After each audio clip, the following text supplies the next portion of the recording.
Hi, everybody. I'm Bill Sanders, and this is Watch Outside, the art and science of watch collection.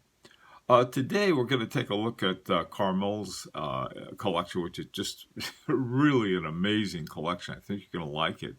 A couple other things I added on at the end because this is one of those small but mighty collections, so I had a little more time.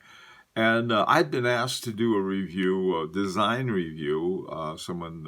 Joe, designed a watch, wanted to know what I thought of it. So I thought I'd add that on. And there were a couple watches added to Joss's collection that he just got, and we just finished reviewing his collection. So I'll add that. And Kamrul, if you'd like to add more watches and send them in to add to this incredible collection you have, more than welcome. Okay, so let's start off with this Rolex stainless steel Daytona 11.6 520. Here, this thing is a beautiful example of a quintessential Rolex. I really like this. I like car watches, and this is a great car watch. Okay, the next one I'm going to take a look at is another of my favorite. I just got back from a trip, and I had a dual timer, my Parmigiani hemispheres. But boy, I tell you, I would have loved looking at this thing every day. This is a Patek Phillipe 51 10R World Time. This is my very, very favorite world time. It is clean as a whistle. It has a guilloche in the middle, has a pusher up about 10, 11 o'clock, and just a gorgeous, gorgeous watch. Love this watch. And but Kamrul said it's not one he wears a lot. Send it to me. I'll wear it a whole lot. Okay, let's go on. This next watch is, again, this is one of my favorite too. This is a Patek Philippe Calatrava. The one I have is 3468. The 5196P is a newer one, and I'll tell you, I like it so much better. I like mine a lot, but this one I like a lot better. It's a gorgeous watch. This is to me, one of my favorite Patek Philippe's. All right, moving right along. Now, this next one is sort of interesting. It's Audemars Piguet Royal Jumbos, 11.6, 520. Now, this one was bought because he was waiting for one that he really wanted, which was the 5711 Nautilus. So this was one that he had to sort of get while he was waiting for the one that he really wanted. Okay, and this next one is the one that he really wanted, which is the Patek Philippe Nautilus 5711. And this one has an interesting story. Kamrul went to get it, and they said they didn't have it. So he called Patek Philippe and said, "Hey guys, I really, really, really want this thing." So I tell you what, if you come to Geneva, we'll give you a tour of the Patek Philippe factory. And so he went there. It was a great tour. So if you want a tour of the Patek Philippe factory, give him a call and say, "Hey, I want one of those." Find one that's not available. But anyway, he finally got it, and this is a gorgeous Patek Nautilus 5711. This is a hard watch to get. It's a gorgeous looking watch. Now, one that was just added. In fact, when Kamrul first sent his collection pictures, and he didn't have this one, and this is an Aquanaut 5168G, and an Aquanaut. The more I look at the Aquanaut, the more I really warmed up to this. This is a real good sports watch. I mean, it's got a rubber band on it, and I mean, this thing is like ready to jump in the water with. This would be great to go swimming in or something like that. I don't know if I'd ever do it, but I just like that watch more and more. By the way, too, I forgot to. I'm wearing my Parmigiani Colpa Grandi. Anyway, so that's that. All right. Now, here you have these six incredible watches, and some of the earlier ones that Kamrul had that he got when he was younger were either sold, and some of them were stolen, and so he had to sort of start all over again with the Daytona. Okay, well, he's done quite well. Now, it says, well, where would you go from here? Well, uh, I love Patek Philippe. They're great watches, um, but you got a lot of them. And what I would suggest is get something. I would get an FP Journe. Uh, those are fabulous watches. If you're used to a Patek Philippe type of quality, FP Journe, you'll be very happy with that. A Carrier Wooten Lana, just about anything by Carrier Wooten Lana. It is fantastic. If you want something a little different, but also of a really great quality, something that looks a little different, H. Moser at sea. Those are other great watches that are at your exceptional level. Unless you're going to get more of your hands on and very close to the watchmaker. Of those, I think the ones I like the best, if you have the best variety from, would be FB Journe.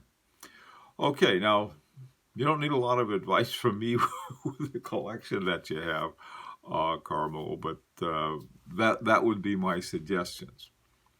Okay, now the last thing I wanted to do, I got Joe sent me an email and said, "Hey, do you do watch design reviews?" No one had ever asked before, so I said, "Well, yeah, sure." So go ahead and send it to me what you got. And what I got was, it was sort of neat, a very cool looking one. This is the design that Joe sent, and it's got a cushion design, and then around the outer ring you have the 24 hour, or the second part of 24 hours. 1 o'clock becomes 13, 2 is 14, so forth. Sort of military time, I guess. And and then at 12 o'clock, or right below 12 o'clock, you have the date. A nice big date. I like that. One of the things I would suggest, though, is that you have, and this becomes tricky. You have the same font, and it looks with the other numbers. What I would suggest is that have the date numbers in the same blue that the hands are in. And I think that would make it stand out in a way that might be a little more useful. What do I know? Okay. Then at 6 o'clock, you have the small seconds.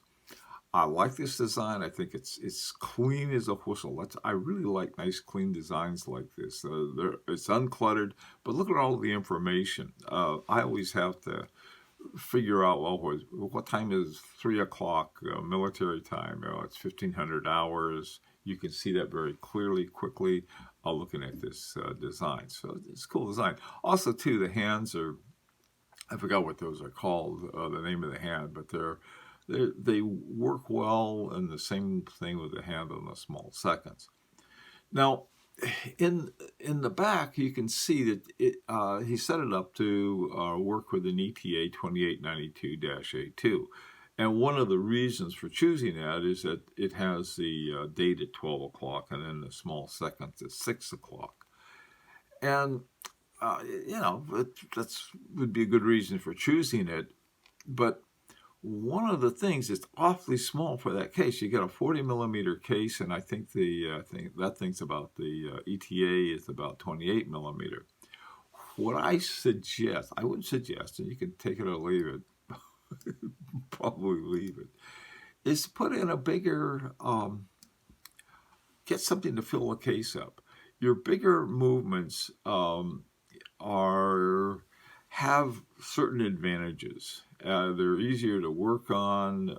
There's all kinds of good advantages to that. Now, this is also a wind up rather than an automatic. Now, that's because I happen to like manual winds more than automatics. Okay, that's why I would suggest that. Is probably you have to get a special module of the 6497 to have a date, and it would probably not be at 12 o'clock. And that's just one of the other problems with suggesting this, but you can see how nicely it feels, that great big 40 millimeter case you got there.